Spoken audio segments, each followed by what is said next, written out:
Xavier a une nouvelle fois répondu présent à l'invitation de cette édition 2023 du Combat des Maîtres, l'édition spéciale des 12 coups de midi.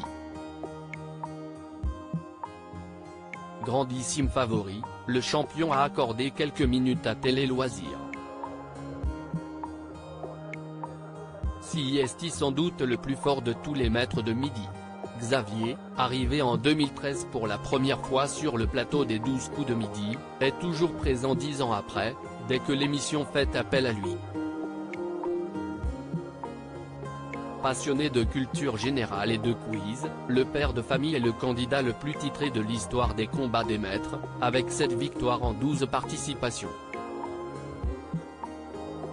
Logiquement invité à participer à cette édition 2023 qui débute ce lundi 3 juillet, le grand champion du jeu compte bien garnir son armoire à trophées d'un 8e titre de maître des maîtres de midi. Jamais je ne me serais dit que je serais encore là. Xavier n'imaginait pas avoir une telle relation avec les 12 coups de midi Télé Loisirs, l'émission vous met souvent en avant. Comment vivez-vous cela ? Xavier, c'est une chance même si je n'aime pas spécialement être mis en avant, il rit. Je suis peut-être le seul dont on a fêté les 10 ans de participation.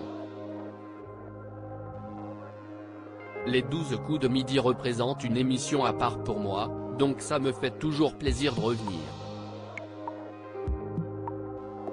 Je suis toujours très content de revoir les anciens candidats et les gens de la production. Ça fait partie de ma vie. Pensiez-vous être toujours présent dans l'émission 10 ans après votre participation ? Pas du tout, il rit. Je ne savais pas que l'émission allait durer encore 10 ans et j'espère qu'elle sera encore là pour de nombreuses années. En 2013, la fin de mon parcours scellait la fin d'une superbe aventure humaine. J'étais dans un tourbillon d'émotions et n'arrivais même pas à imaginer où je serais dans 5 ou 10 ans. Jamais je ne me serais dit que je serais encore là, avec plus de 20 primes sur TF1.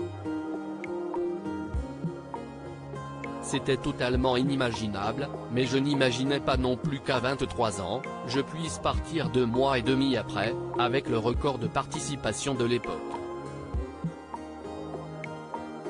Qu'est-ce qui vous pousse à revenir jouer à chaque fois ? Quand les 12 coups de midi nous appellent, nous avons toujours envie de revenir pour revoir la famille d'anciens candidats. Les masters ont un air de colonie de vacances, on est toujours content de revenir pour participer à ces super beaux tournages. Et au niveau de la compétition, on veut voir qui va remporter le titre tous les ans. On joue pour le plaisir des téléspectateurs et pour notre plaisir à nous. On s'amuse. Le terme de grande famille des 12 coups de midi n'est donc pas galvaudé. Nous paraissons peut-être un peu gnangnang en le répétant souvent, mais nous avons vraiment un côté familial, ne serait-ce qu'entre maîtres de midi qui habitent en région parisienne. Chaque année, nous organisons les 12 cousinades, où nous louons des gîtes où nous venons avec nos familles respectives. Nous sommes tous différents, par nos passés, parcours et histoires, mais sommes très complémentaires. Ces moments passés dans l'émission, nous unissent. Nous formons un groupe uni avec de vraies relations. Je suis loin d'être imbattable, Xavier rassure ses concurrents dans le combat des maîtres. Vous avez remporté cette édition du combat des maîtres en 12 éditions et êtes sur 5 victoires consécutives, CIST une hégémonie. C'est vrai que ça fait assez hégémonique, il rit. Je ne dirais pas que je souhaite être battu, j'ai l'esprit de compétition et ne perdrai pas volontairement. Mais si on me bat, c'est qu'on aura été meilleur que moi et il n'y aura pas de souci. Je suis loin d'être imbattable, j'ai déjà perdu. On verra cette année, mais j'ai un peu une cible dans le dos comme j'ai gagné 5 années de suite. Y a-t-il des candidats que vous redoutez plus que d'autres cette année ?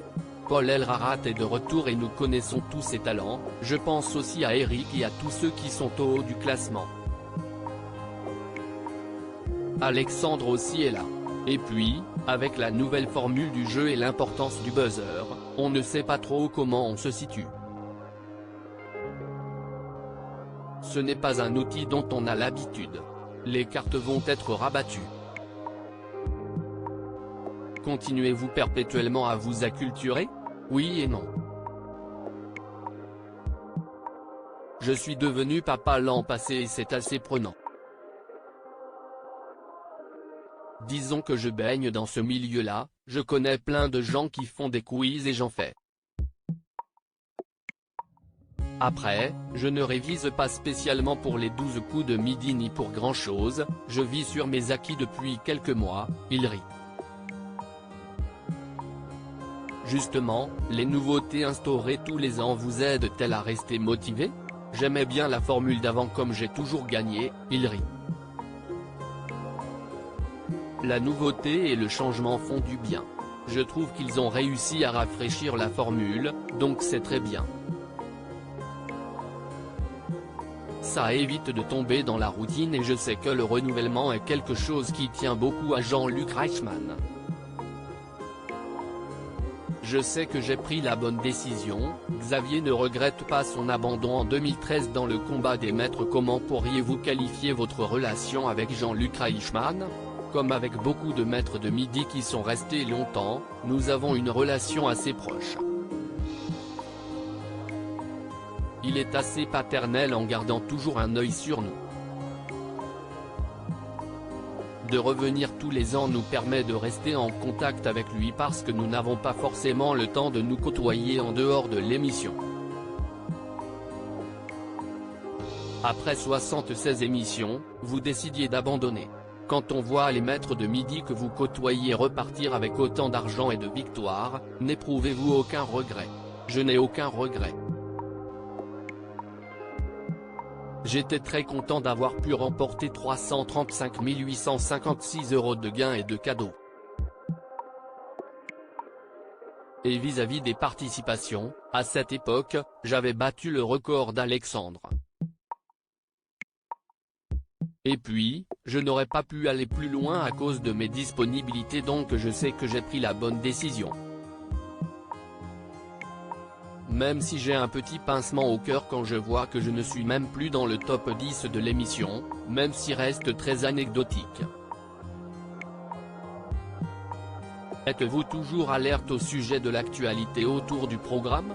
Je n'ai pas le temps de regarder de loin mais j'ai pu observer de loin les parcours de Céline ou Stéphane.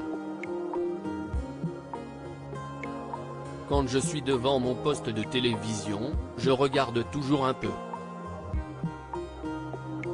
Je suis un peu de loin, mais j'essaie de suivre quand même.